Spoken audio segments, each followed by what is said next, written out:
Voilà, bonjour, je me présente, je m'appelle Thierry Kopp, je suis responsable d'une association HM Transformation. C'est un ministère qui travaille dans différents domaines. Et un des domaines dans lesquels nous travaillons, c'est la prostitution, les anciennes prostituées, les anciens proxénètes. Et nous essayons de sortir des gens de la prostitution. Nous évangélisons également dans les prisons. Et pour ce faire, j'ai écrit un livre, le livre de mon témoignage, que vous voyez ici, qui s'appelle « Sortir de la débauche, la nouvelle vie d'un ancien dealer et proxénète ». Et nous vous encourageons vraiment, vous pouvez commander ce livre sur notre site internet. Vous pouvez le commander en unité ou par 10, les 10 livres au prix de 50 €, ça fait 5 € le livre. Vous pouvez les distribuer autour de vous, vous nous encouragez aussi, vous nous soutenez aussi, vous soutenez le ministère pour que nous puissions travailler dans le milieu prostitutionnel. Nous pouvons aussi envoyer ces livres en prison. Vous pouvez aussi faire des dons pour soutenir notre ministère. Et ce que j'aimerais aujourd'hui partager avec vous, c'est le témoignage d'une dame qui s'était prostituée, j'aime pas dire une ex-prostituée, parce que l'ennemi essaie toujours de nous identifier avec les péchés que nous avons commis, mais Dieu veut nous identifier à son Fils. Donc, je vais laisser la place à Sylvie. Bonjour Sylvie. Bonjour Thierry. Alors, tu as travaillé dans la prostitution? Oui. Comment ça s'est passé? Donc, c'est à l'âge de 18 ans, j'ai rencontré un homme en sortant en boîte, parce que j'étais déjà dans les milieux des boîtes, tout ça en étant mineure. Et donc j'ai rencontré plutôt à l'âge de 17 ans. Et donc cet homme était très très beau, c'était un très bel homme. Et quand il s'est approché de moi, je ne m'attendais pas à ce qu'il vienne me voir. Et donc il a voulu faire connaissance, donc on a fait connaissance, on a pris chacun les numéros et puis on s'est revus hors du contexte de boîte. Et donc on a flirté ensemble quelque temps. Et donc à l'âge de 18 ans, donc quelques mois après, donc il avait vu que j'avais pas une vie très très belle, on va dire, que j'étais livrée à moi-même. Donc j'avais pas beaucoup de moyens non plus, donc il a profité un peu de cette faiblesse et j'étais très naïve aussi car je connaissais pas grand chose à la vie d'extérieur à part les boîtes, à part des choses comme ça, mais voyager, tout ça j'avais jamais fait. Donc je l'ai suivi et au final il m'a proposé de travailler pour lui en tant que serveuse dans un bar. Dans quel pays c'était? Donc c'était en Belgique. D'accord. Et alors il t'a emmené en Belgique ou comment ça s'est passé? Donc comment ça s'est passé, c'est qu'avant toute chose, il m'a dit qu'il me présenterait un ami à lui. Donc il est venu avec cet ami près de chez moi. On a été boire un verre, il m'a parlé de ce que c'était à peu près. Donc c'était un bar où des hommes assez riches venaient, qu'il fallait boire du champagne avec eux, que c'était juste pour discuter, qu'il n'y avait rien d'autre. Et que j'avais une part sur ce qu'on buvait ensemble, mais que j'étais pas obligée de boire forcément, mais que j'avais une part sur chaque bouteille. Donc j'ai accepté. Vu les finances, vu que j'ai été livrée très jeune à moi-même. Donc pour moi, c'était un moyen de me sortir de là où j'étais, tout simplement. D'accord. Et donc par la suite, il t'a pris en voiture et il t'a amené dans ce bar? Ou comment ça s'est passé? Donc en fait, on a attendu quelques temps parce que j'avais pas encore mes 18 ans. Donc en fait, j'avais encore 17 ans et demi, donc on en a discuté tout ce temps, jusqu'à l'âge de mes 18 ans. Et à l'âge de 18 ans, là vraiment, peut-être une ou deux semaines après mes 18 ans, là j'ai fait mes bagages et je suis partie avec lui. D'accord. Et alors il t'a emmené en voiture, il t'a emmené dans un bar?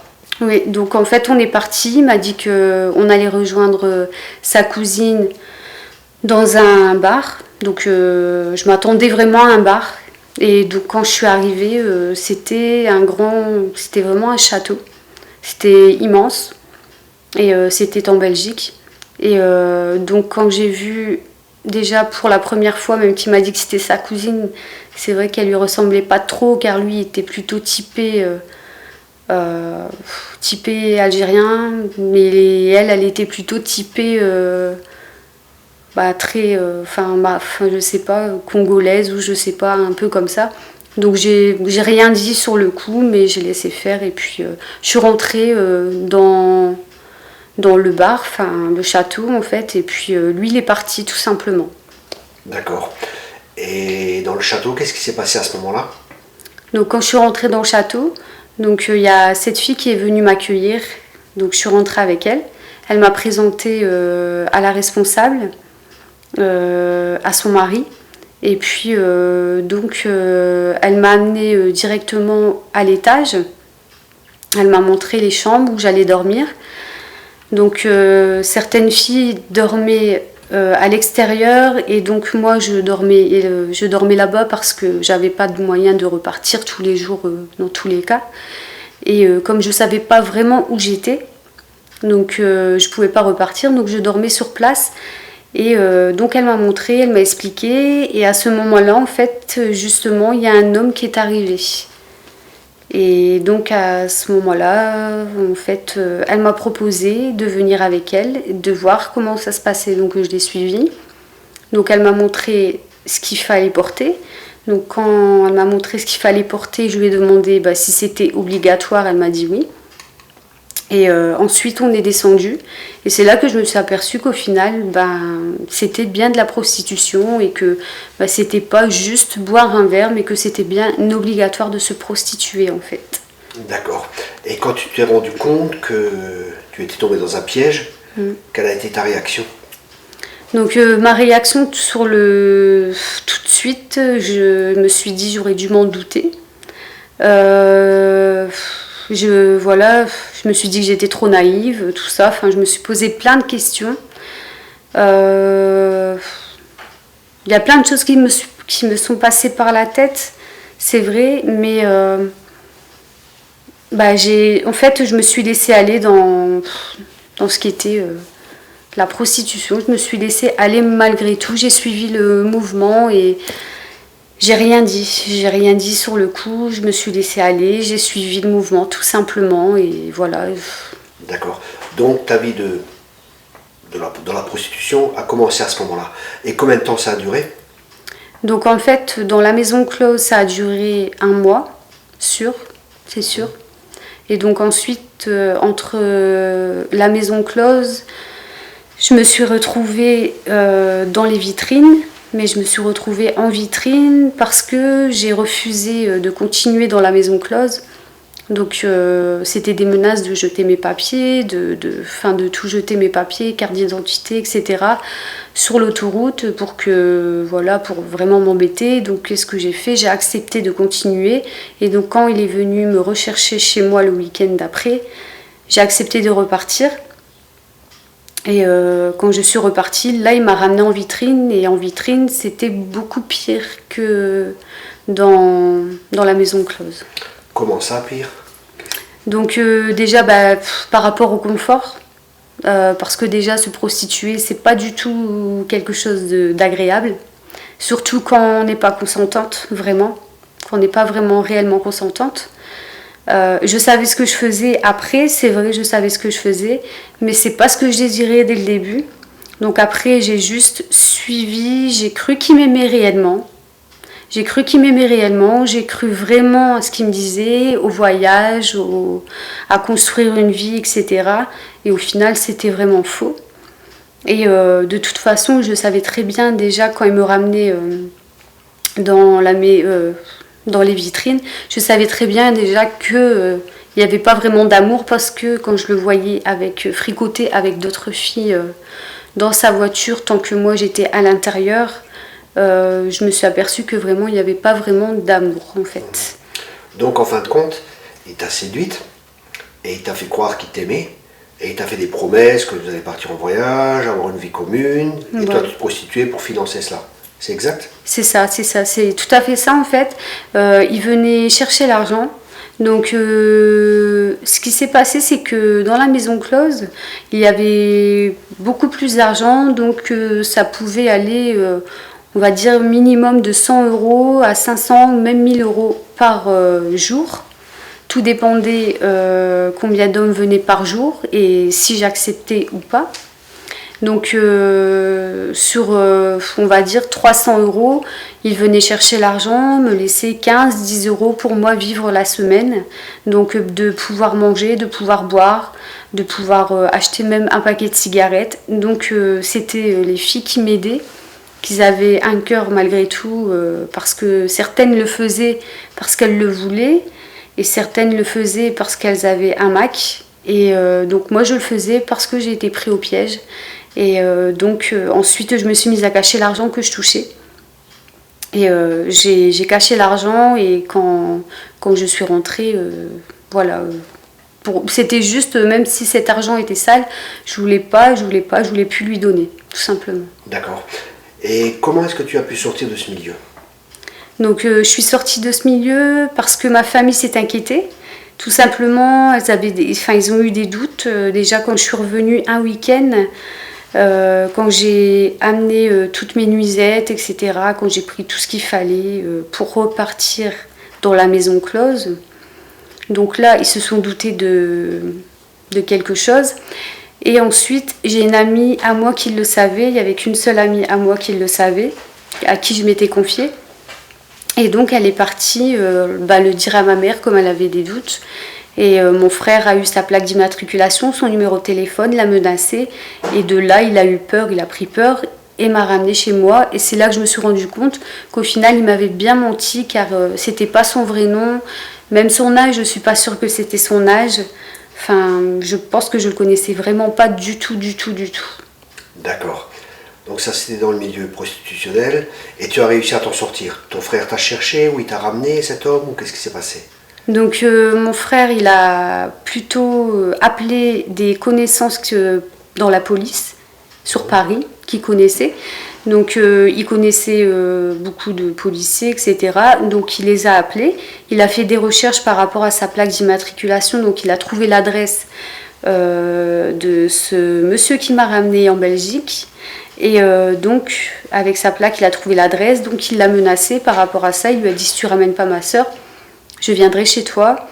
Et donc ça va mal finir, en fait. C'était des menaces. Donc il a pris peur malgré tout et m'a ramené chez moi au bout d'un moment. Ça, c'était ton expérience dans la prostitution. Et après, tu as encore eu d'autres expériences. Tu as rencontré un homme musulman, tu t'es converti à l'islam. Tu as été abusé, d'après ce que tu m'as dit. Et qu'est-ce qui s'est passé par la suite? Donc en fait, oui, tout à fait. En rentrant de la Belgique, je me suis rattachée à un homme que j'ai rencontré. Donc, j'ai promis de ne pas divulguer son prénom. Je me suis rattachée à lui. Je lui ai expliqué que j'étais prostituée, que je n'y étais plus, bien sûr. Donc il m'a acceptée telle que j'étais. Il m'a dit: on n'en parle plus, c'est ton passé, c'est terminé. Donc je l'ai cru, et on est resté 7 ans ensemble malgré tout.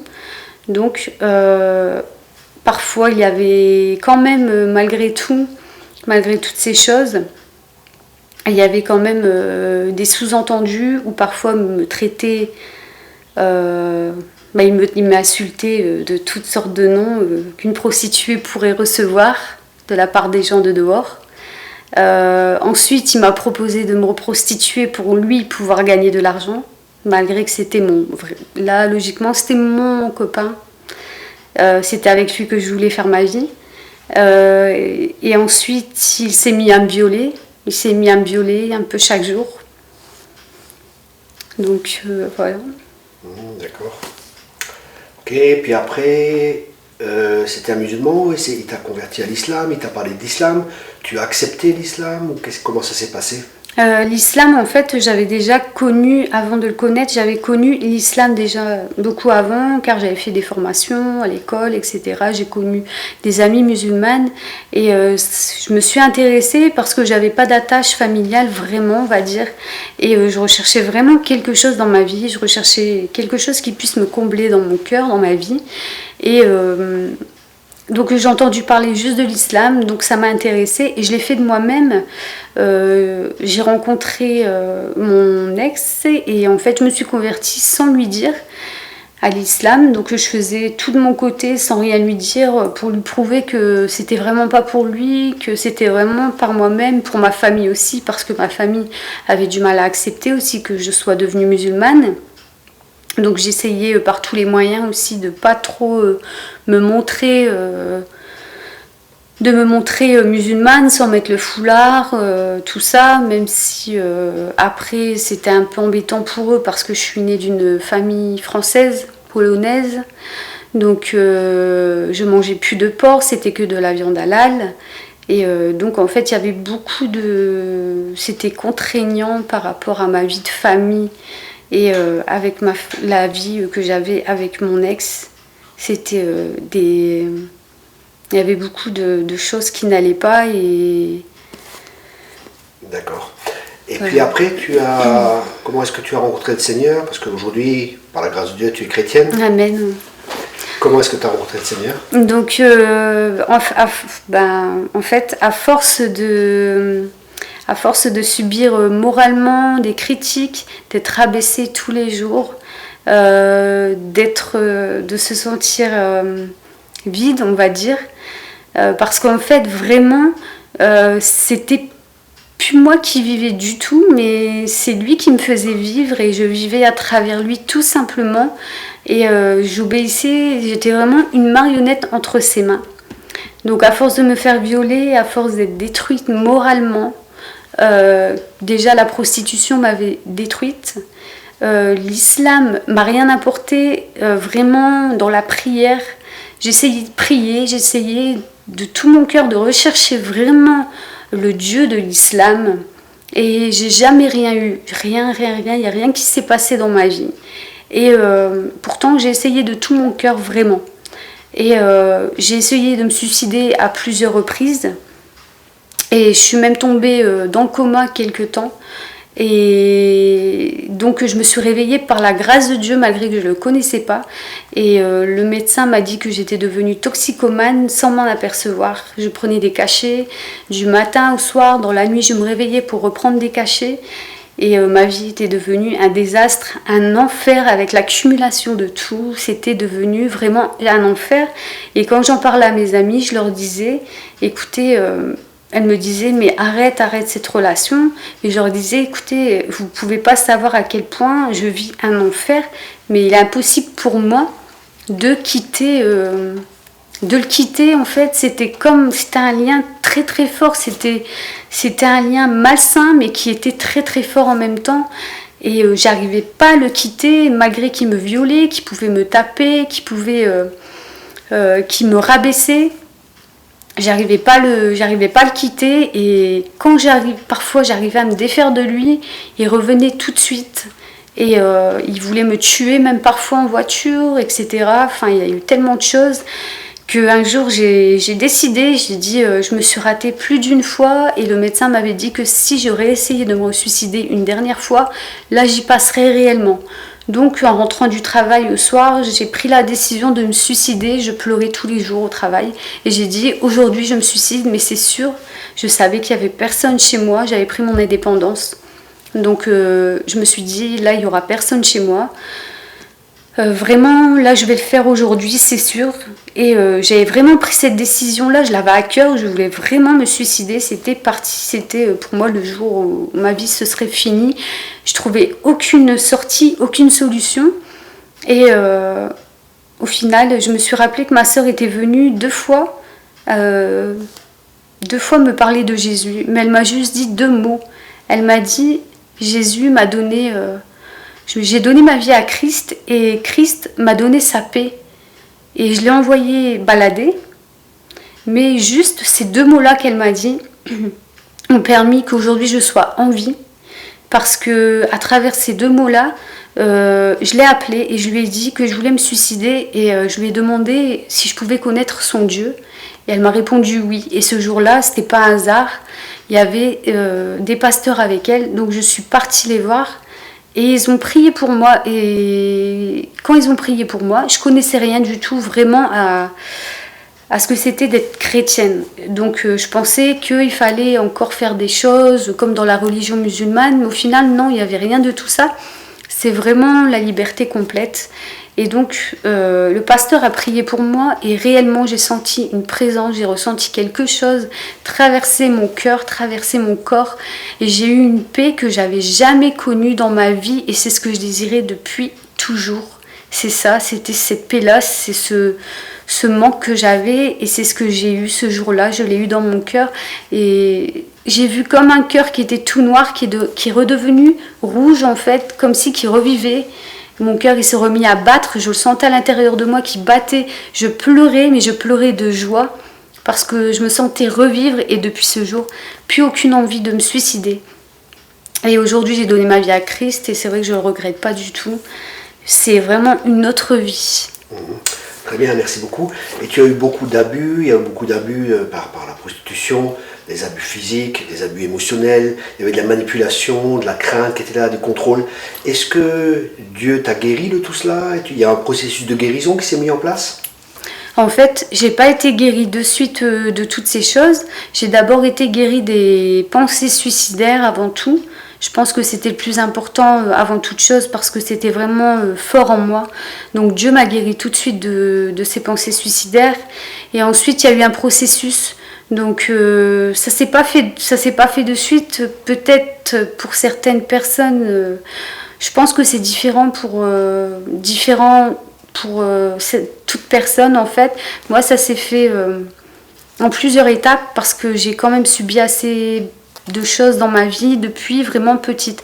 Donc il y a eu vraiment un processus qui a duré assez longtemps, mais ce processus vraiment a permis que je puisse grandir et que je puisse enfin trouver qui je suis. Aujourd'hui, c'est vrai que même si je recherche encore un petit peu vraiment en moi quelque chose, enfin pas quelque chose, mais vraiment l'amour vraiment du Père, je veux vraiment connaître cet amour plus que tout dans ma vie et que ce soit mon premier amour.